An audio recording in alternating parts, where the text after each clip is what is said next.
Olá! Hoje a gente vai investigar três palavras que costumam gerar tanto fascínio quanto, assim, uma certa apreensão, né?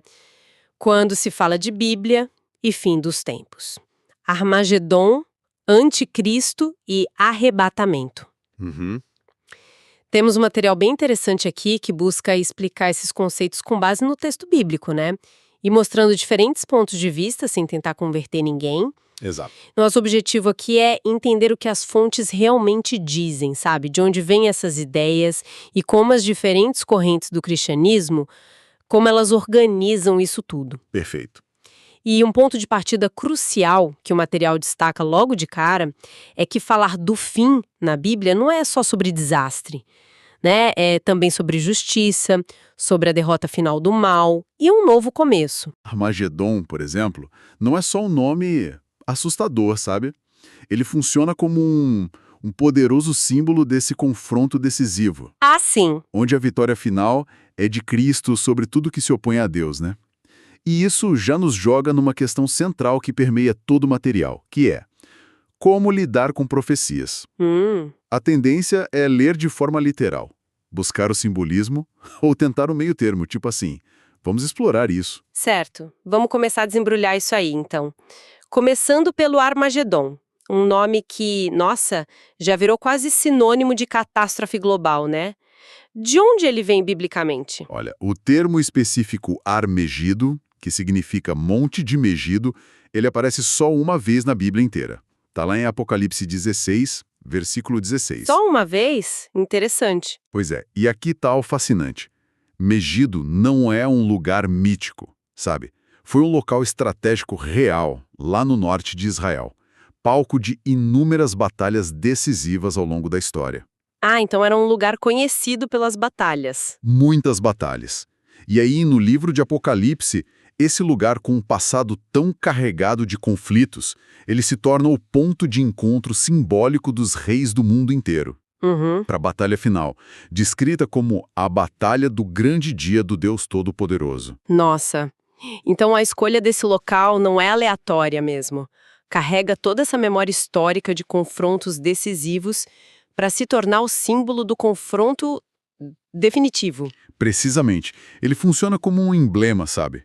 No fluxo narrativo de Apocalipse, o capítulo 16 descreve os juízos divinos, aquelas taças da ira, né, que culminam nessa mobilização para Megido. Sim, as taças. Mas a batalha em si, ela é descrita um pouco mais adiante, lá no capítulo 19, versículos 11 a 21. Certo. Ali Cristo retorna como o guerreiro vitorioso, o fiel e verdadeiro, montado num cavalo branco e derrota a besta, o falso profeta e todos os seus exércitos. Ok. A prisão de Satanás no capítulo 20 vem na sequência dessa vitória. É um desfecho bem claro ali em Apocalipse. E como as pessoas interpretam essa batalha? É um evento literal, tipo com exércitos e tudo, num lugar geográfico específico no futuro? Ou é mais um símbolo dessa guerra cósmica entre bem e mal? Olha, as leituras variam bastante, como os textos que a gente tem mostram, né? Tem quem espere uma batalha literal, geopolítica mesmo, lá no Vale de Megido. Uma guerra mesmo. É. Outros entendem Armagedon primariamente como um símbolo poderoso, sabe? O clímax do conflito espiritual entre o reino de Deus e as forças que se rebelam contra ele. Um confronto que talvez nem se limite a um único local geográfico. Entendi. Mais abrangente. Isso. E muitas tradições tentam harmonizar, né? Vendo um evento histórico real, mas carregado de um significado simbólico profundo. O ponto-chave, levantado pela nossa análise, é que o foco não está na destruição pela destruição, mas na vitória da justiça divina. Faz sentido. Isso até nos faz pensar, né? Porque justamente um lugar de tanta derrota e conflito humano se torna o palco da vitória divina final. É algo para refletir. Com certeza. Entendido sobre Armagedon. Do palco do confronto final, vamos para uma das figuras centrais dessa narrativa toda: o Anticristo. Uma figura que, nossa, povoa o imaginário popular, muitas vezes de forma bem sensacionalista, né? Muito. O que a Bíblia diz de fato sobre ele? É interessante notar primeiro que a palavra anticristo, anticristos em grego, só aparece mesmo nas cartas do apóstolo João. Só nas cartas de João? Só. Em 1 João 2,18, por exemplo, ele diz algo como: vocês ouviram que o anticristo vem, e agora muitos anticristos já surgiram. Ele usa tanto no singular quanto no plural. Peraí, então não é só uma pessoa específica no fim do mundo. João fala de muitos anticristos já atuando naquela época. Isso muda um pouco a figura, né? Muda. As fontes que a gente analisou sugerem que João aponta para duas dimensões, sim.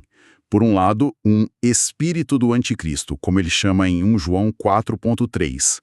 Uma força de oposição a Cristo e a sua mensagem, que já estava presente e se manifestava em falsos mestres, divisões na igreja. Ah, tipo uma tendência, uma força opositora. Isso.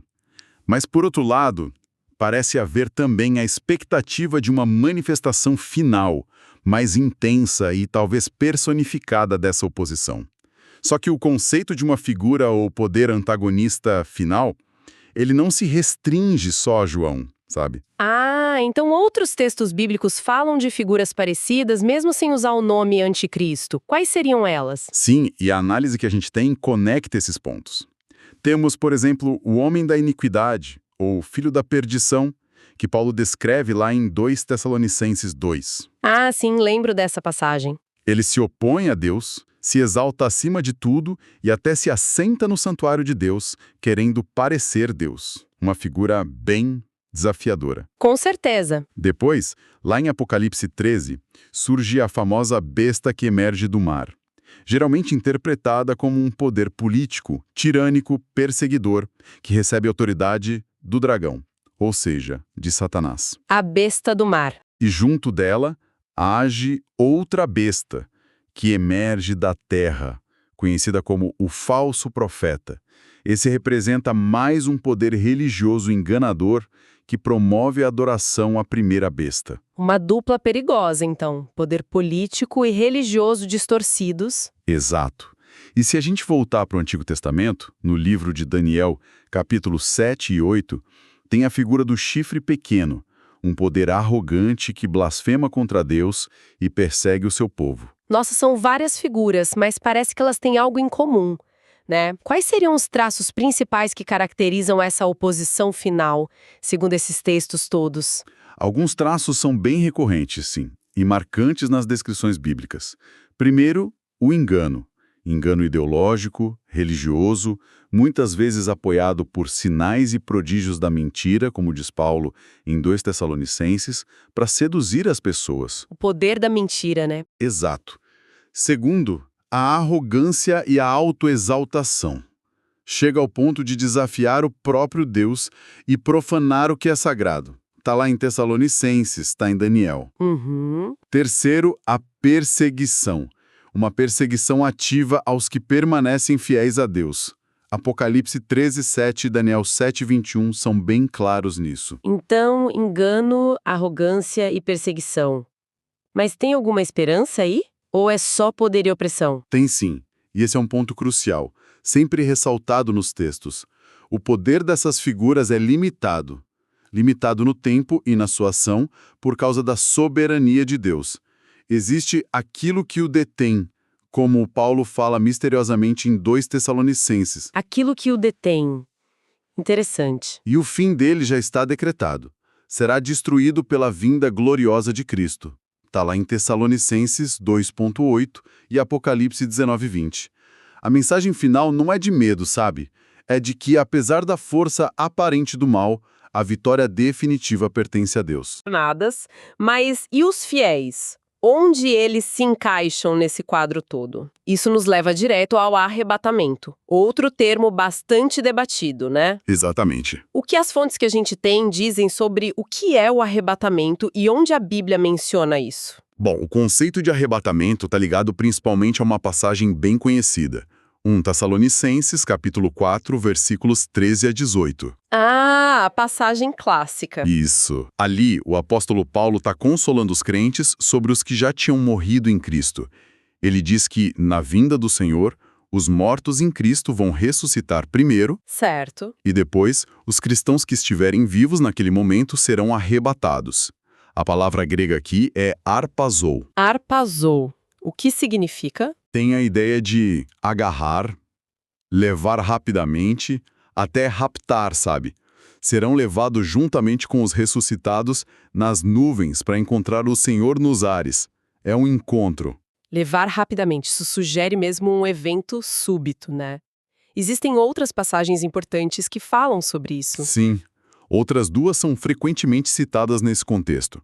Uma é 1 Coríntios 15, versículos 51 e 52. Paulo fala de um mistério. Nem todos vamos morrer, mas todos seremos transformados. A transformação. Exato.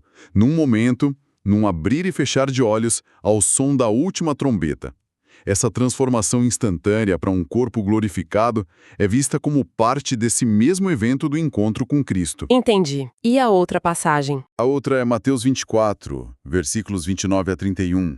Ali, Jesus descreve a sua vinda em glória, que vai acontecer logo após a tribulação daqueles dias. E ele diz que vai enviar seus anjos para reunir os seus eleitos dos quatro ventos. Essa reunião dos eleitos também é conectada por muitos ao arrebatamento. Ok, então há uma base bíblica clara para a ideia de um encontro especial dos crentes com Cristo e uma transformação, mas a grande polêmica, pelo que parece, é sobre quando isso acontece em relação aos outros eventos, como a tribulação e o Armagedon, certo? As fontes que temos entram nesse debate? Entram sim, e explicam bem essa questão.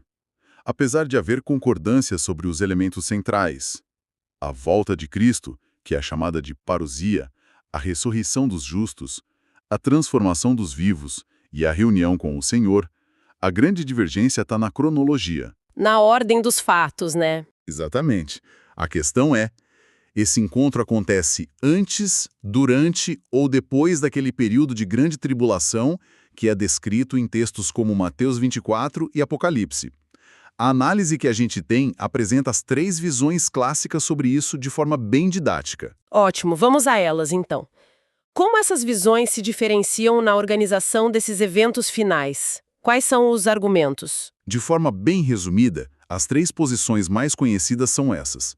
Primeiro, a visão pré-tribulacionista. Antes da tribulação. Exato. Defende que o arrebatamento acontece antes de um período que eles geralmente entendem como sendo de 7 anos de tribulação, muitas vezes ligado à profecia lá de Daniel 9. E quais os argumentos para isso? Os argumentos principais são a ideia de iminência, ou seja, que Cristo pode voltar a qualquer momento sem sinais prévios obrigatórios. Textos que parecem prometer livrar os crentes da ira vindoura, como 1 Tessalonicenses 1:10 e Apocalipse 3:10. E também uma distinção teológica que eles fazem entre Israel, que passaria pela tribulação, e a igreja, que seria retirada antes. Entendi. Nessa visão, a igreja escapa do pior período? Basicamente, sim. Estaria fora do mundo durante o período mais intenso do sofrimento e da manifestação do anticristo. Agora, a segunda visão principal é a pós-tribulacionista. Então, depois da tribulação. Isso. Argumenta que o arrebatamento ocorre depois da grande tribulação. A vinda de Cristo, a ressurreição e o arrebatamento seriam, na verdade, um único evento grandioso, público e glorioso, bem no final desse período difícil. Em que eles se baseiam? Se baseiam fortemente em Mateus 24, versículos 29 a 31, que diz que a reunião dos eleitos acontece logo após a tribulação. Também enfatizam a necessidade de perseverança dos santos em meio às provações, né? A Bíblia fala muito disso.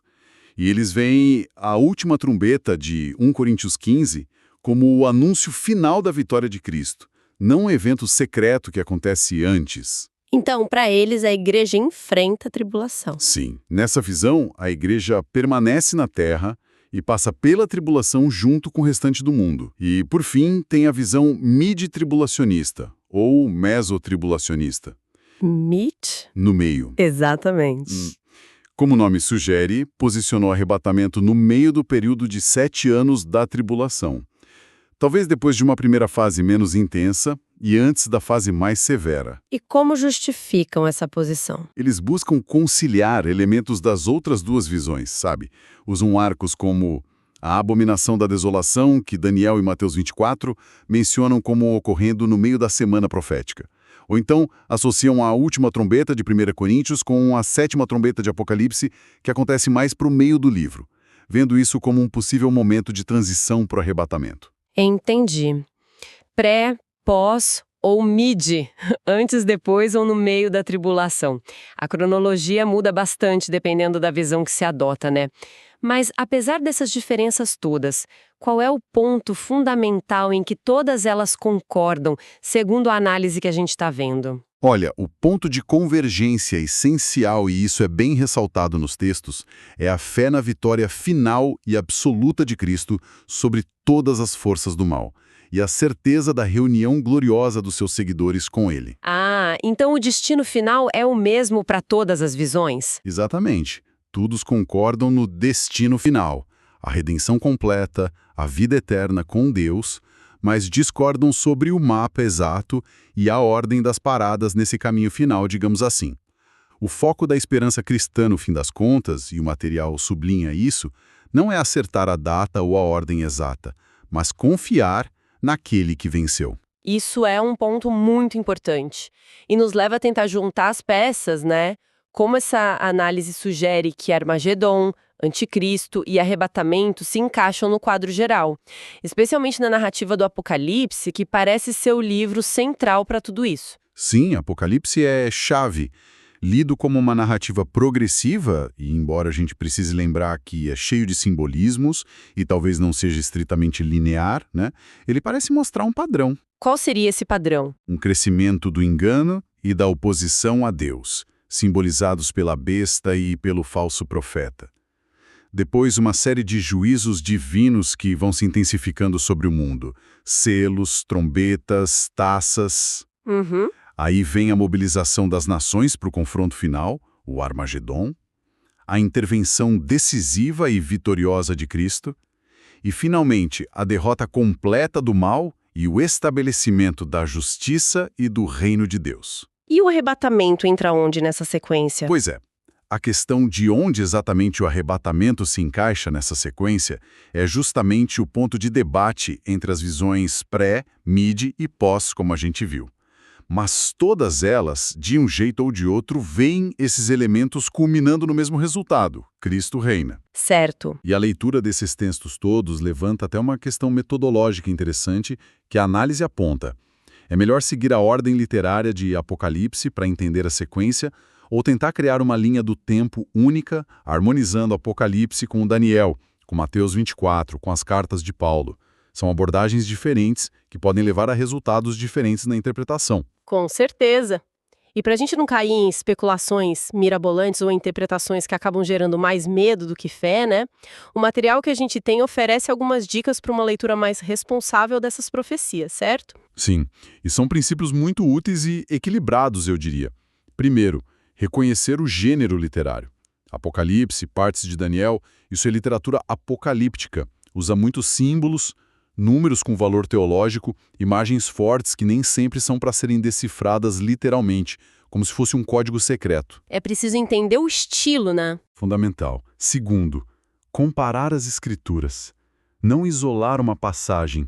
Ver como diferentes textos que falam do mesmo tema, Daniel, Mateus 24, 2 Tessalonicenses 2, Apocalipse, se iluminam mutuamente. A Bíblia interpreta a própria Bíblia. Boa dica. Terceiro, focar nos temas centrais, não no sensacionalismo. O objetivo principal dessas profecias não é dar detalhes para a gente adivinhar o futuro, mas ensinar sobre a soberania de Deus, a necessidade de perseverança na fé, a esperança na justiça divina e, claro, a certeza da volta de Cristo. Manter o foco no que importa. Exato. E quarto, manter a humildade. Reconhecer que cristãos sinceros e estudiosos dedicados chegaram a conclusões diferentes sobre a ordem exata dos eventos finais ao longo da história. Eles podem divergir na cronologia, mas compartilham a fé essencial na pessoa e na obra de Jesus Cristo. Isso une mais do que as diferenças separam. Excelente. Então, fazendo um resumo rápido da nossa conversa de hoje, com base nessa análise que a gente recebeu, vimos que Armagedon é mais do que uma batalha, né? É um símbolo poderoso da vitória final de Deus e está ancorado num lugar histórico real, cheio de conflitos. O anticristo representa o ápice da rebelião e do engano humano contra Deus. É uma ideia que aparece de várias formas na Bíblia, tanto como um espírito, que já está presente, quanto numa manifestação final, talvez personificada. Isso. E o arrebatamento, essa esperança da reunião dos crentes com Cristo. Um evento cuja cronologia exata, se é antes, durante ou depois da tribulação, é interpretado de formas diferentes pelas tradições cristãs. Perfeito. E o ponto fundamental que essa análise toda nos deixa, eu acho, é que, independentemente da ordem exata dos eventos futuros que a gente tente mapear, a mensagem central da escatologia bíblica não é de pânico, não é para gerar medo. É de esperança. Esperança. Sim, a certeza que a vitória final pertence a Cristo, e é nele que se baseia toda a esperança de justiça, ressurreição, de renovação completa de todas as coisas. O quem, que é Cristo, e o que é a sua vitória e o seu reino, são muito mais importantes do que o quando exato de cada detalhe do fim dos tempos. Uma perspectiva muito mais encorajadora, sem dúvida. E para a gente não ficar só na teoria sobre eventos futuros, né, a análise termina com uma provocação. Algo para a gente pensar na prática, no nosso dia a dia. Exatamente. Uma pergunta que fica ecoando para levar para casa. Sabe? É assim: se o desfecho final que a Bíblia aponta é a plena justiça de Deus e a renovação de todas as coisas em Cristo, de que forma essa esperança no futuro pode, ou talvez deva, transformar a maneira como a gente vive, como a gente trabalha, como a gente se relaciona e busca a justiça aqui e agora? Nossa, profundo. Pois é, como a nossa visão sobre o fim impacta o nosso jeito de viver o presente. É algo para a gente pensar seriamente.